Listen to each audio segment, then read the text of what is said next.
Um effizienter an Ihren Zeichnungen zu arbeiten, benötigen Sie einen einfachen Zugriff auf Ihre Werkzeuge. Unter dieser Prämisse strebt Aras Commander nach einer ständigen Weiterentwicklung, die es Ihnen ermöglicht, Ihren Arbeitsablauf immer effizienter zu gestalten. Von der Schnelleingabe, die es erlaubt, während des Zeichnens Länge und Winkel einzugeben, über die einfache Möglichkeit, die Hintergrundfarbe des Modellbereichs zu ändern. Mit welcher Farbe identifizieren Sie sich am meisten? Vielleicht mit Grau oder bevorzugen Sie Weiß? Manchmal geht es um simple Funktionen, aber diese Vereinfachungen helfen dem Anwender, komfortabler zu arbeiten.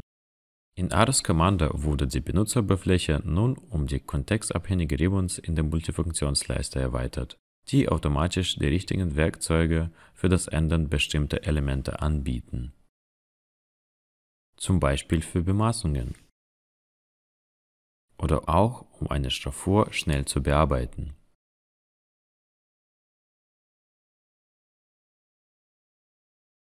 Für einige Elemente, die Schraffuren beispielsweise, werden sie bereits beim Erstellen angezeigt.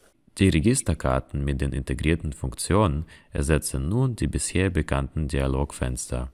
So bieten die kontextabhängige Ribbons direkten Zugriff auf Bearbeitungswerkzeuge, entsprechend des ausgewählten Objekttyps, was die Anwendung wesentlich erleichtert.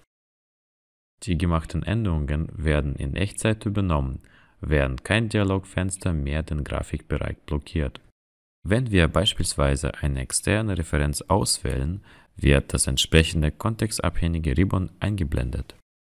Hier können wir unter anderem den Referenzmanager öffnen oder auch direkt die externe Referenz selbst.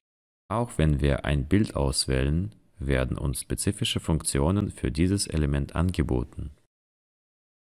Ändern wir zum Beispiel die Helligkeit. Ein kontextabhängiges Ribbon erscheint auch, wenn wir eine Tabellenzelle auswählen und bietet mehrere Optionen, um die Tabelle zu bearbeiten.